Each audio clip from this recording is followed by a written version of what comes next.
Muncul pertanyaan, apakah kedatangan Timur Kapadze menjadi penanda dirinya akan segera bergabung ke Timnas Indonesia? Kita akan bahas bersama analis sepak bola Roni Pangemanan. Bung Ropan dengan Tifal, apa kabar Bung? Tifal, kabar baik Tifal. Terima kasih sudah bergabung bersama kami. Satu sisi Kapadze ngakunya lagi liburan, tapi sisi lain nama Kapadze udah lama masuk dalam radar pengganti Kluivert. Menurut Anda kita bisa percaya sesederhana itu atau jangan-jangan itu kode keras? Iya, memang kalau dari 10 nama sebelumnya, sebelum mengerucut ke 5 nama, dia pernah memang dihubungi, masuk dalam radar. Tetapi belum memastikan bahwa dia itu akan terpilih. Ketika dia datang ke sini, banyak masyarakat yang sudah terobsesi bahwa dialah yang paling cocok.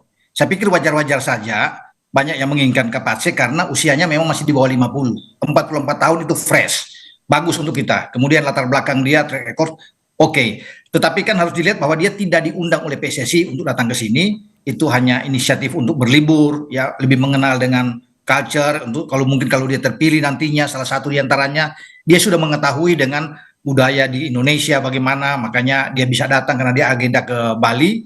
Tapi kita berharap bahwa yang terbaik yang nantinya federasi akan memilih itu, karena kode-kodenya ya artinya begini, saya lihat itu akan mengarah ke Eropa, Tifal ya, di mana ada delegasi PSSI yang kemungkinan sana pada minggu depan itu akan berangkat ke Eropa. Berarti di sanalah yang akan ada di sana 5 nama itu. Ya, mungkin saja ada 4 dari sana dan 1 Timur Kapadze, bisa saja.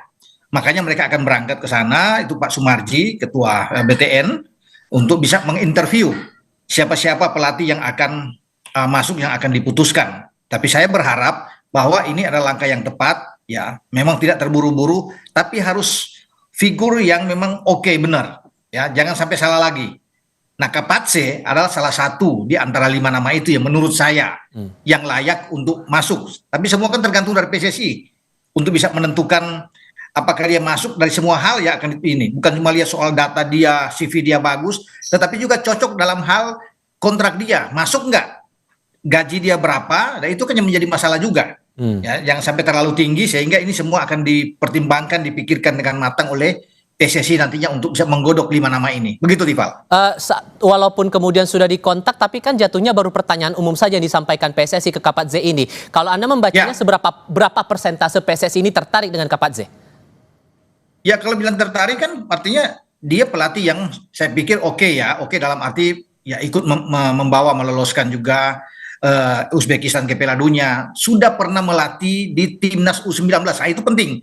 Bahwa di level junior, karena kita kan perlu juga bisa melihat pelatih-pelatih ini ya, di U19, U23, ya, sampai di senior juga dia bagus dan usianya masih oke, artinya untuk jangka panjang dia baik sekali, perilaku dia saya pikir, bagaimana cara dia, disiplin dia, etos kerja yang sangat baik, itu sudah diperlihatkan oleh Timur Kapadze, dan saya pikir untuk kultur di Indonesia dia paling pas, makanya mungkin saja walaupun ini agendanya liburan, tapi dia udah antisipasi lebih dulu untuk datang lebih mengenal lebih jauh dengan Indonesia. Ya barangkali siapa tahu bahwa nama dia adalah salah satu yang paling kuat di antara 5 semacam nama ini. Cek ombak gitu ya, Bung?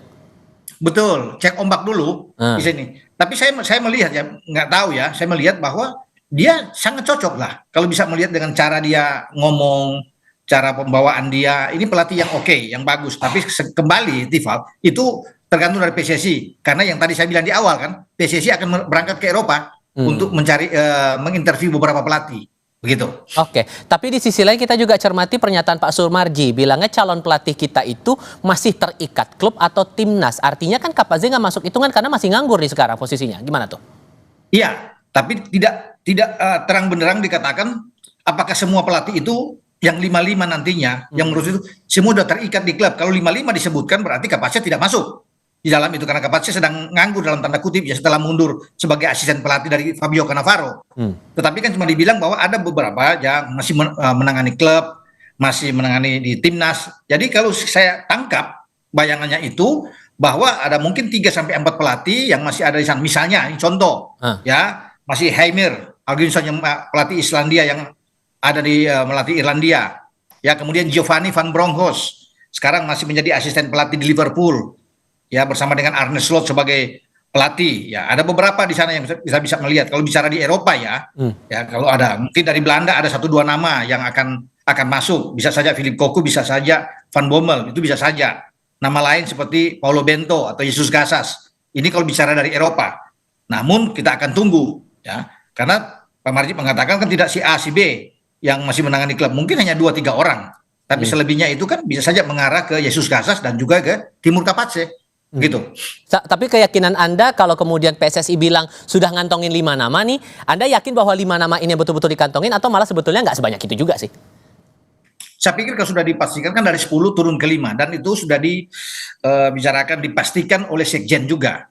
Ya, Pak Yunus Nusi mengatakan bahwa ada 5 nama. Artinya tidak akan bergeser dari situ. Tidak mungkin akan jadi 6 atau 7 nama.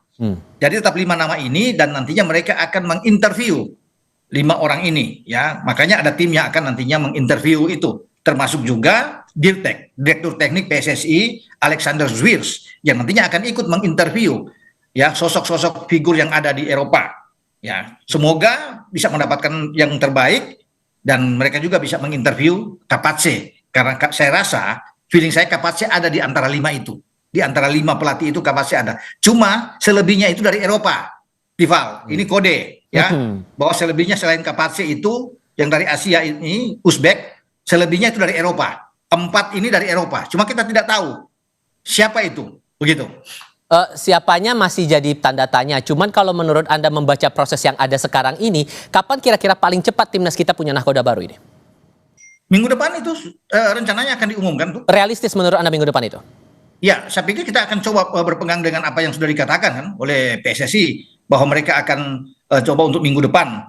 Artinya di akhir November ini sudah bisa ada pengumuman atau paling lambat di awal Desember karena kan kita harus menghadapi di FIFA Matchday bulan Maret yang akan datang sehingga pelatih itu punya waktu untuk bisa datang.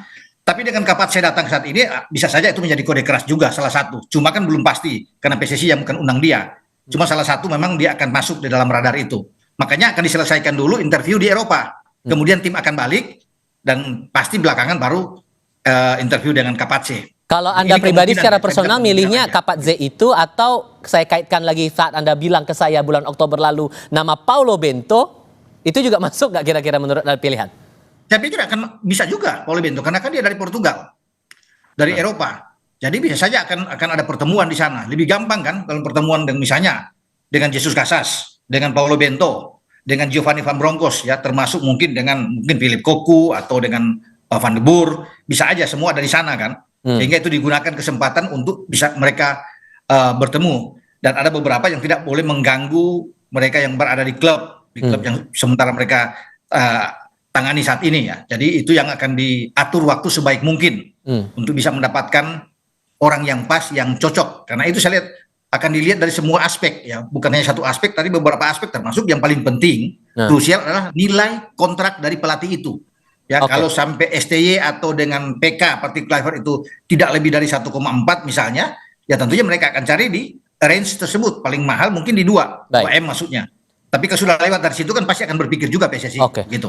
Singkat saja soal ini, masalah kendala bahasa apakah jadi tantangan? Karena yang saya pahami kan Kapatse ini tidak berbahasa Inggris. Dan kita punya pengalaman Sinteyong juga dengan profil komunikasi yang dibangun dengan tim tidak menggunakan bahasa Inggris juga. Apakah ini akan jadi halangan? Nggak ada masalah, menurut saya nggak ada masalah. Toh kita profesional ada penterjemah. Ya itu penting. Ya bagaimana? Yang penting pelatih itu pelatih yang oke, yang bagus. Dan dia tahu dia cepat untuk bisa untuk kamar ganti ya, meredam kamar ganti ini dengan sangat baik dan disiplin dia terhadap ini dan punya hubungan yang bagus dengan supporter, dengan federasi dan Kapatse bisa melakukan itu karena dia seorang pelatih yang bagus. Kalau Kapatse ya, tetapi ketika mereka ke Eropa di tim ini, mereka bisa mendapatkan komunikasi yang bagus dengan pelatih-pelatih Eropa kan rata-rata bisa bahasa Inggris, kecuali mungkin Kapatse. Ya makanya akan lihat di sana gitu. Oke, Bung Ropan, terima kasih banyak sudah berbagi perspektif bersama kami. Selamat malam, Bung. Selamat malam.